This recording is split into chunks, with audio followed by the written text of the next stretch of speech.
The research vessel Cosmos moved slowly through the ruins of the planet. Dr. Holmes stood in the archaeological chamber, looking at the object in front of her. It was a bow, not a simple bow made from wood and string. This bow was made from something that looked like dark metal, but it seemed to drink in the light around it. The surface had patterns carved deep into it, patterns that meant something to the people who made it hundreds of thousands of years ago. Was a scientist. She had studied alien cultures for 15 years. She had seen weapons and tools from dozens of species. But this bow felt different. It felt heavy with purpose. It felt like it was waiting for something. Lieutenant Wilson stood behind her, recording everything on his scanner. Was young, maybe 30 years old, and he followed the rules. He did not like mysteries that did not have answers. "You should not touch it," said. His voice was careful and controlled. "The safety report says this weapon is dangerous." Did not answer right away. She read the information on the display screen in front of her. The bow came from the... Everyone in the galaxy knew the name. They were the greatest warriors the galaxy had ever seen. They were tall, stronger than any human, and they had weapons that could destroy entire fleets. But they had disappeared thousands of years ago.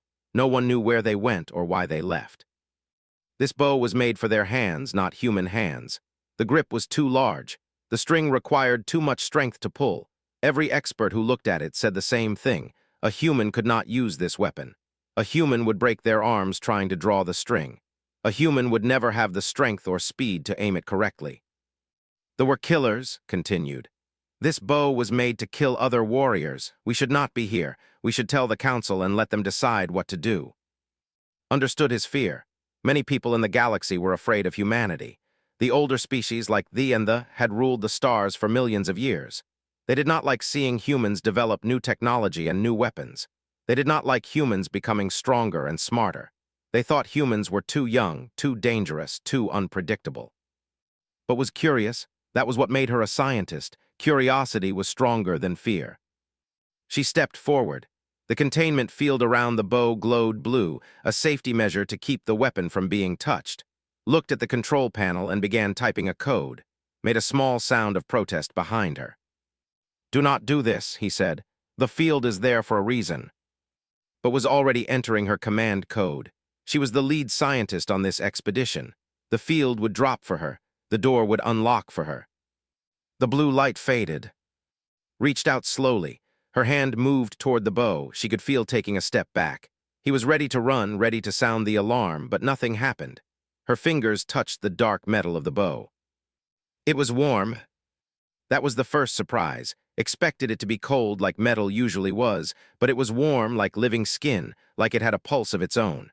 The moment her hand closed around the grip, something moved through her mind. It was not quite a thought. It was not quite a feeling. It was something between the two.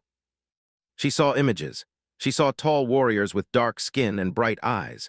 She saw them fighting against something that was not a normal enemy.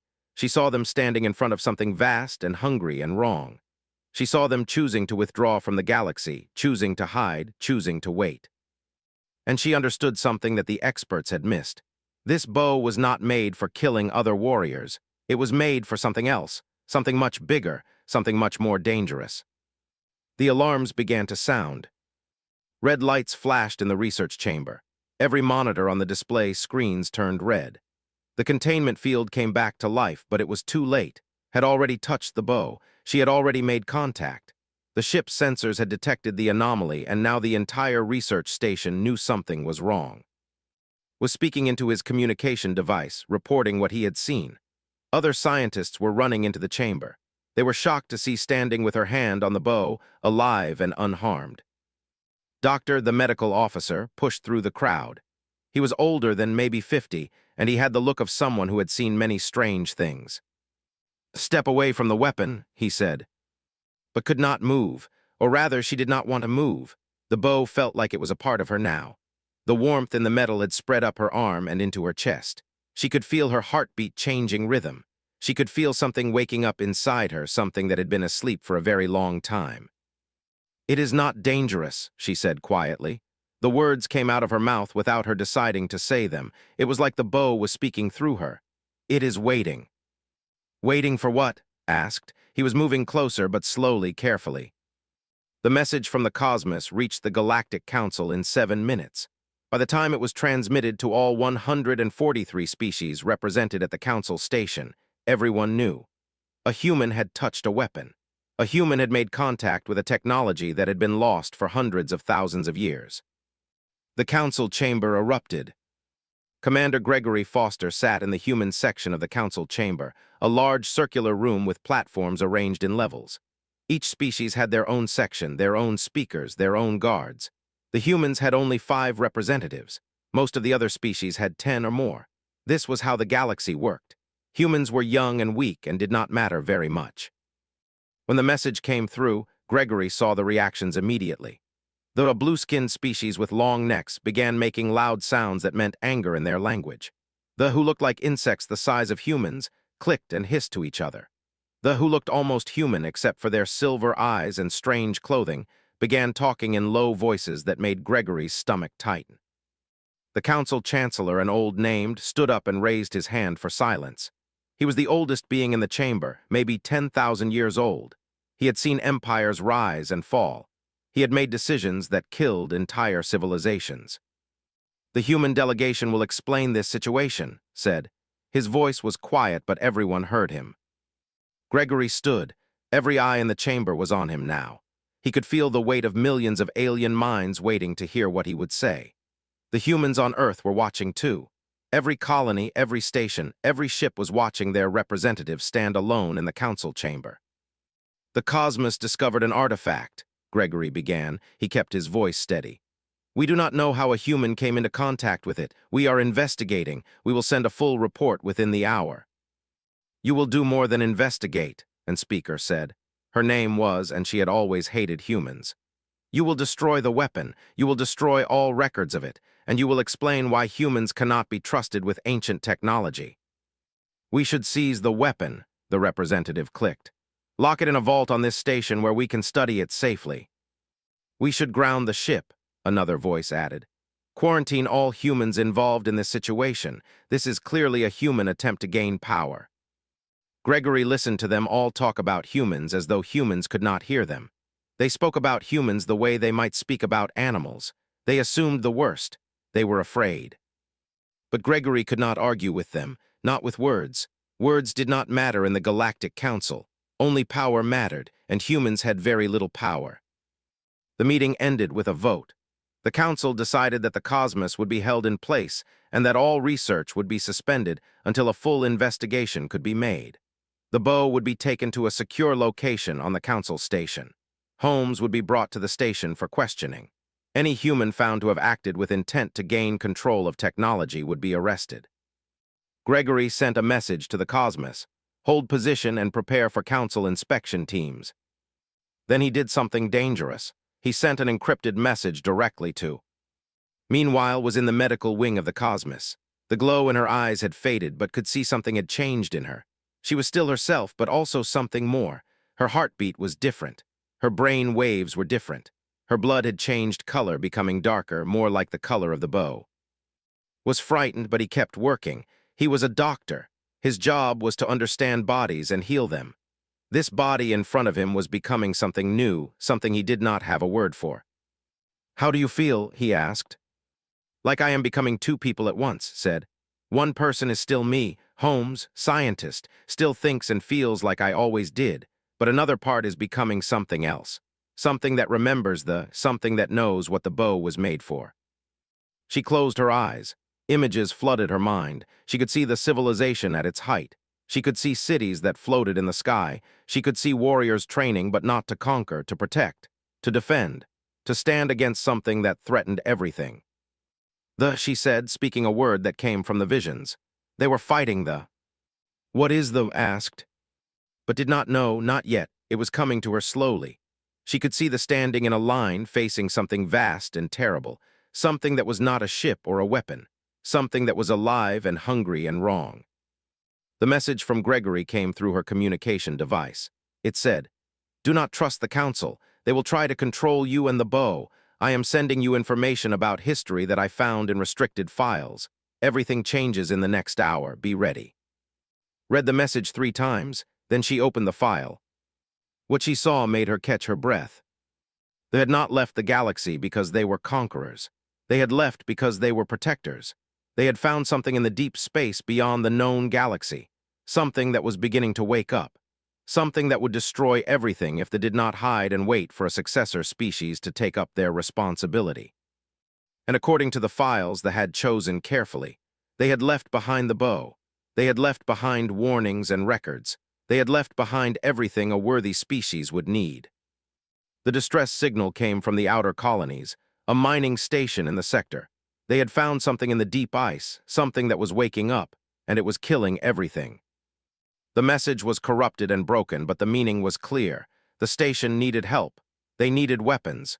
They needed anything that could stop the thing that was hunting them. The Galactic Council did not respond quickly to the colony's request. The colony was human. Humans were not as important as the older species. The did not feel the same urgency to save human lives. But the signal did not stop. For 6 hours, the mining station kept broadcasting. They kept screaming for help. They kept saying that the thing was getting closer, that it was eating through their walls, that it was not organic, but it was not machine either. It was something between, something wrong. Then the signal stopped. The silence was louder than the screaming had been. An hour later, the scanners detected movement. A ship was moving toward the inner colonies, not the mining station. They had abandoned that place. This ship was different. It was traveling at a speed that should have been impossible. It was moving through space like water, leaving a trail of dead sensors and broken technology wherever it went. The thing that had killed the mining station was coming toward the populated worlds. The council chamber went silent when the reports came in. Now the threat was real and close and moving fast. Now every species understood they had a problem that needed a solution. The older species with their older weapons did not have anything that could stop this thing. The fleet sent to intercept it had failed. 30 ships destroyed in minutes. Thousands of lives lost, and the thing kept coming. That was when the council made the decision. They contacted the Cosmos and told they wanted to see what the bow could do. Was prepared for this moment. She had spent hours meditating with the visions that came from the bow. She had learned to separate herself from them to keep her own mind while also sharing consciousness with the weapon. It was like having two people speaking at the same time. Both voices mattered. Both minds were present. When the Cosmos arrived at the testing station, was brought to the weapons chamber. It was a huge room made of reinforced metal and energy shields. At the far end was a drone, not a simple practice drone. This was one of the Council's military drones, a machine that moved and fought like a living thing. It was armed with the best weapons the Council had. Walked into the chamber holding the bow. She had not needed to carry it. It was part of her now in a way. But it was better to hold it to make the connection physical as well as mental. Gregory was there, watching from behind a shield. So was the medical officer, looking worried. So were dozens of military commanders from a dozen different species. They did not believe a human could do this. They were waiting to see her fail or explode or do something that would prove humans were not worthy of such power. Raised the bow, she felt the weapon and her body become one thing. The string was no longer too strong for her to pull. It was exactly the right strength. The grip was no longer too large for her hands. It was exactly the right size. The bow had changed, or she had changed, or they had become the same thing. She drew the string. The energy that formed an arrow was blue and white and gold. It was not a physical arrow made from wood or metal. It was pure power, pure intention, pure will. The arrow took the shape of something sharp and pointed, but it was made from something that did not exist in normal space. Aimed at the drone and released. The arrow moved so fast that nobody saw it move. One moment the drone was there. The next moment it was not destroyed, explosions left debris. This was different. The drone was unmade, it was unraveled. Every piece of it, down to the smallest atom, was taken apart and scattered. It did not explode. It dissolved like it had never been real in the first place. The silence in the chamber was absolute. Lowered the bow and collapsed to her knees. Ran toward her but held up her hand to stop him. He could see something was wrong. Her skin was pale. Her breathing was shallow, but her eyes were still glowing with the light of the bow. "It works," she said. Her voice was weak but clear. "The bow can destroy it." "What is the cost?" one of the military commanders asked. He was an old, and he was not asking out of concern. He was asking because he wanted to know if this weapon was worth using. Looked up at him, she understood the question. She understood what he was really asking. He wanted to know if a human life was worth spending to save the galaxy. "I do not know," she said. "I can feel something in me changing every time I use it. I can feel myself becoming something different, but I can still feel, I can still think, I can still be Holmes." But that was not completely true. When she looked at her hands, she could see they were becoming darker, more like the color of the bow. When she tried to remember her childhood, the memories seemed to slide away from her like water. When she tried to feel afraid, she could not. Fear was gone, something else was taking its place. The council made their decision quickly. They would allow to use the bow against the threat. The bow would be placed in her permanent custody. She would be given command of a small fleet to intercept the approaching danger, and she would do whatever was necessary to stop it. Gregory came to her in the medical wing after the decision was announced. He sat next to her, where was checking her vital signs and shaking his head because nothing he was seeing made sense from a medical perspective. "The entire human population is watching," Gregory said. "On Earth, in the colonies, on every station. They know what you are going to do. They know what you are sacrificing." Looked at him, she could see every color in the room now, colors that human eyes should not be able to see. She could hear sounds that human ears should not be able to hear. She was becoming something else. But she was still human.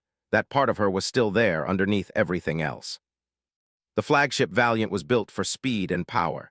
It had shields that could turn away most weapons. It had weapons of its own that could destroy enemy ships. But everyone on the Valiant knew that these things did not matter. Holmes and the bow were the only thing that mattered now.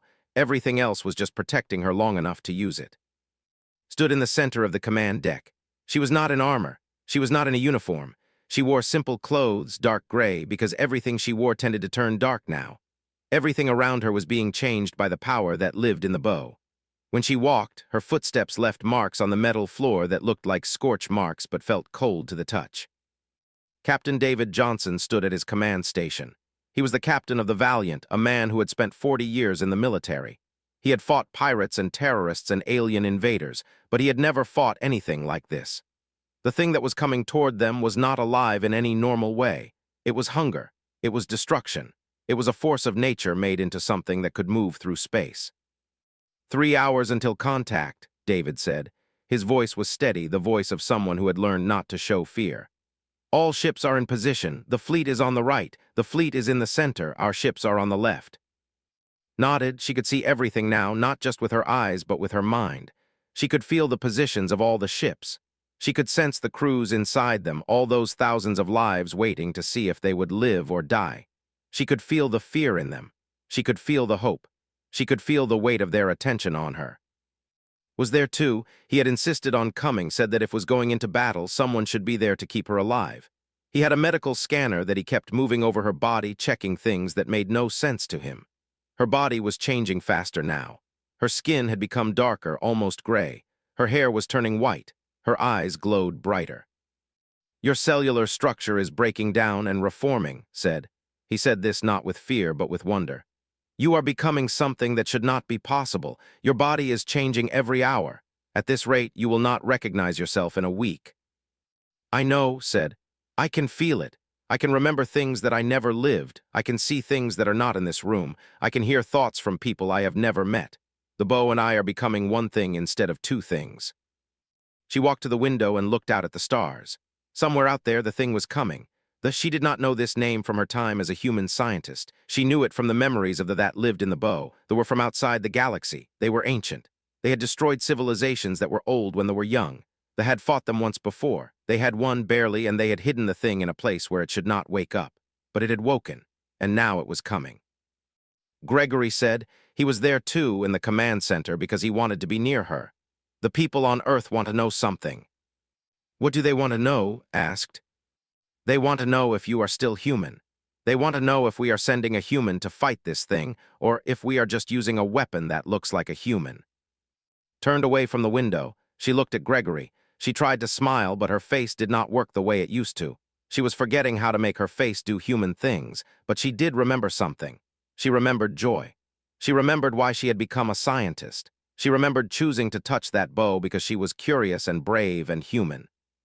"Tell them," she said, "that I am still Holmes. Tell them that I am scared. Tell them that I do not want to die. Tell them that the only reason I can do this is because I know people are watching. I know I am doing this to protect my species. Tell them that is why I am doing it, not because the bow makes me do it, not because the council or anyone else is forcing me. I am doing it because I am human and humans protect the people they love. Gregory listened. His eyes were wet. He was crying, but he was also smiling. He understood what she was saying. She understood too. She was still in there underneath all the changes. The essential part of was still present. 2 hours until contact. Went to the medical bay. She sat in a chair and let put sensors all over her body. He was recording everything, taking readings and data that future scientists might study someday, if there was a future, if humanity survived this. You have lost most of your ability to feel physical pain, said. You have lost the ability to experience fear. You have lost your sense of smell, but you have gained something. Your mind is operating at a level that should not be possible. You can think faster than the fastest computer. You can see further than our best telescopes. You are becoming a bridge between human and something else. Will I come back? Asked. Will I come back to being just human? Did not answer right away. He looked at his readings and he looked sad. I do not think so, he said. You are changing too much. The bow is taking parts of you and using them. You are giving parts of yourself to it. I do not think you will ever be just Holmes again. But maybe you will be something better. Maybe you will be Holmes and more. 1 hour until contact. David gave the order for everyone to take battle stations. The ships moved into their positions. The weapons were checked. The shields were powered up. Every living being on those ships knew that they were going to fight something that had killed a mining station of thousands and then murdered 30 ships without even slowing down. Held the bow, it felt warm in her hands. It felt right. She could feel the power inside it, the knowledge from the history of wars fought long ago. She could feel the purpose. This bow was made for this moment. This bow had been waiting thousands of years for her to find it. The sensor officer stood up. Contact in 30 seconds. The fleet is entering weapons range. Everyone held their breath. Then they saw it. It was not a ship. It was not one thing. It was many things all connected together, all moving like one living creature. It was vast and terrible, and it was nothing that human eyes were meant to see. It moved through space wrong. It left damage in reality behind it. Where it went, the laws of physics seemed to bend and break. But did not flinch. She raised the bow and she drew the string. The first arrow went through the center of the armada. Released it and watched as it moved through space. It did not move like a normal arrow. It moved like a concept given form. It moved like intention made real. It moved like fate. When it hit the reaction was instant and terrible and necessary. The screeched, a sound that made every sensor on every ship spike and fail. The thing that had been unified and powerful suddenly became broken and confused. Part of it was unmade. Part of it was dispersed into nothing. The connections that held it together began to fail. The other fleets did not understand what was happening. They only knew that the thing that had killed their brothers and sisters was dying. They began to move, began to attack while it was weak and scattered. But could feel it. The first arrow had cost her something important. She could feel memories sliding away. She could remember her mother's face, but now the name was gone. She could remember graduating from university, but she could not remember what she studied or who her friends were. The bow was eating her past, consuming her history to fuel the power she needed. She did not hesitate. She drew the string again. The second arrow was smaller than the first, but it was more precise. It targeted a part of that was trying to reform, trying to become whole again. The arrow hit true, and that section of the dissolved completely. Nothing could survive the weapon that they had forged. Nothing could stand against it. On the Valiant was watching's body change in real time. Her hair was completely white now. Her skin was almost transparent. Her eyes were so bright that he could barely look at them. She was becoming pure energy, pure will, pure weapon. She was becoming something that was no longer just Holmes. She is burning herself up, said to David. With every arrow she fires, she is losing more of herself. I do not know how many more times she can do this. David did not answer. He was watching the tactical display, watching as it was being torn apart by arrows. The monster that had seemed unstoppable was finally being stopped. Humanity was being saved, but the price was a young woman who was dying right in front of them. The third arrow came fast, almost before had recovered from firing the second. She was moving on instinct now, on the will of the bow, on the purpose that had been encoded into the weapon by the thousands of years ago. The arrow hit another section of the and destroyed it completely. The began to retreat. It was still vast and terrible, but it was wounded now. It was bleeding energy. It was losing the ability to move through space. It was dying, or something like dying. The thing that had seemed immortal was becoming mortal. The thing that had seemed invincible was becoming vulnerable. But it was not going to die in normal space. Could feel that. She could sense what the was trying to do. It was going to find another dimensional barrier, another place where it could hide and heal. It was going to escape, and one day, maybe thousands of years from now, it would wake again. Pulled the string one more time. The fourth arrow left her hands, and this time she felt something break inside her. Not her body, something deeper, something essential. She felt the connection between Holmes, the scientist, and Holmes, the person, begin to unravel. The fourth arrow did not target the directly. It targeted the dimensional barrier that protected the. It targeted the space between spaces. It targeted the fabric of reality itself. When the arrow hit, everything changed. A void opened up. A space that should not exist began to tear in the universe. The desperate and confused and wounded was pulled into that void. It screamed as it fell into a place that was not a place. It screamed as the dimensions collapsed around it. It screamed as its connection to normal space was severed completely and irrevocably. Collapsed. The bow fell from her hands and made no sound when it hit the metal floor of the command deck. For a moment there was complete silence. No alarms, no alerts, no sounds of battle, just silence and the sound of someone breathing very slowly, barely breathing at all. Then the sensors came back to life. The tactical displays showed that the was gone. It was no longer in the galaxy. It was no longer anywhere that could be found or reached. It was sealed away behind a dimensional wall that even it could not break. Ran too, he ran faster than he had ever run in his life. He fell to his knees beside her and began checking for vital signs. He was looking for a pulse, for brain activity, for any sign that she was still alive. She was alive, but barely. Her heartbeat was so slow that it was almost stopped. Her brain activity was almost nothing. Most of her memories were gone. Most of her identity was gone. What was left was not enough to be human. It was not enough to be anything. But it was enough to be conscious. It was enough to open her eyes and look at. "Did we win?" she asked. Her voice was barely a whisper. "Yes," said he, was crying now openly and without shame. "You won, you saved everyone." Tried to smile, it did not work, her face did not respond anymore. But she felt something like joy in her chest, not human joy, something else, something that did not have a name. In the days that followed, body stabilized. It did not heal, not in the normal sense. It transformed. She became something that was not quite human, but something more. Her skin remained almost transparent, but it became strong. Her eyes remained bright, but they began to see things in ways that no human eye could see. Her mind became vast and empty and full of understanding. The Galactic Council met. They looked at, and they did not see a weapon anymore. They saw something that had sacrificed itself to save them all. They saw something that had proven that humanity was worthy of a place among the stars. They saw something that had earned respect through the greatest sacrifice possible. Gregory brought the bow too. It had changed too. It was darker now, almost black, and it seemed to hum with the power that had poured into it. It was hungry again, waiting for the next threat, ready for the next battle. But was done with it for now. She placed the bow in a case and she looked out at the stars. There were so many worlds out there, so many species that had doubted humanity, so many people who needed to understand what had happened. "What will you do now?" Gregory asked. Thought about this? She did not think the way she used to think. Her thoughts were slower, deeper, more deliberate. She was still Holmes somewhere, buried deep in this new form, but she was also something else. She was a bridge between humanity and something greater. "I will wait," she said. "The bow was forged for the greatest threats in the galaxy. It will be needed again someday. And I will be here, I will be ready. And I will protect everyone, not just humans, everyone." Gregory nodded. He understood.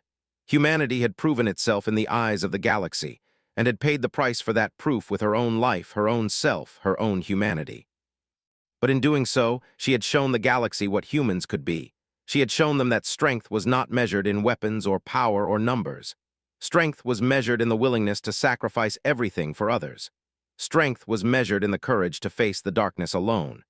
Strength was measured in the capacity to love and protect, even when it cost everything. On Earth and on every human colony and station, people looked up at the stars and they understood. They understood that they belonged among those stars. They understood that they were not the weakest species in the galaxy. They understood that humanity had a place in the great struggle between life and darkness. And they understood that Holmes, the young woman who had touched a bow in the ruins of an ancient civilization, had paid the price for their salvation. She would be remembered, not as a soldier or a warrior or a weapon. She would be remembered as human. The first human to understand that true strength comes from sacrifice. The first human to prove that when everything is on the line, humans will stand and fight, not for glory or conquest, but for the simple reason that others need to be protected. In the quiet of her chamber, held the bow and looked at the stars. She could not remember her childhood. She could not remember her parents. She could not remember why she had become a scientist or what dreams she had dreamed as a young girl. But she could remember the weight of the bow in her hands. She could remember the purpose that came with it. She could remember that she had a reason to exist in this new form. And that was enough. That was always enough. As long as there were worlds that needed protecting and darkness that needed to be fought, Holmes would be there. Not as a human anymore, but as something that humans had created. Something that humans had sacrificed to build. Something that carried their hope and their strength into the darkness of the galaxy. The bow was forged for beasts, not humans, but a human had drawn it, and in drawing it had saved them all. The galactic fleets watched as a human woman, slowly becoming something more than human, stood against the darkness. They watched as she prepared to give everything to protect them. They watched as humanity proved itself worthy of the greatest power in the galaxy. And in that moment, for the first time, the older species understood. They understood why they had chosen humanity. They understood why humans had been selected. Because humans were young and free, and they would give everything for people they loved, even if those people were different, even if those people did not deserve it, even if saving them meant losing themselves. Holmes, human and bow, warrior and sacrifice, stood ready to change the galaxy forever. Tell them, she said, that this is what strength really means. It is not about being the biggest or the fastest or the most powerful. It is about being willing to give everything to protect others. Gregory nodded. He did not say anything else. There was nothing more to say. Would go into battle, and she would probably not come back the same person. She might not come back at all. But she would go. That was what made her human. That was what made humanity worth saving. The files said that the species chosen would be one that did not seek power for its own sake. One that would choose to sacrifice instead of dominate. One that was young enough to learn but strong enough to endure. They had been waiting for humanity. Understood then, the Council was not afraid that humans would use the bow to conquer. The Council was afraid that humans would use it for something else entirely. The Council was afraid that humans would become heroes. Waiting for someone who understands what it means to protect instead of dominate, answered. She still could not see her own hands. She was looking straight ahead at nothing. Waiting for someone who would use this power to save others, not rule over them. The alarms continued to sound. The chamber filled with more people. Through the window could see the stars outside. She could see the ruins of the civilization below them, and she could feel the weight of the bow in her hands, even though she could not lift it. She could feel its history, its purpose, its burden. The captain of the Cosmos was running into the chamber now, surrounded by security personnel. They had weapons. They had shields. They looked ready to do anything to separate from the bow. But was not afraid. She finally turned her head toward them and opened her eyes. Everyone in the chamber took a step back. Her eyes were not the same color anymore. They had taken on a faint glow, a light that came from deep inside her. She looked at the captain and spoke words that would change everything. "Send a message to the Galactic Council," she said. "Tell them that the bow has awakened. Tell them that humanity has been chosen.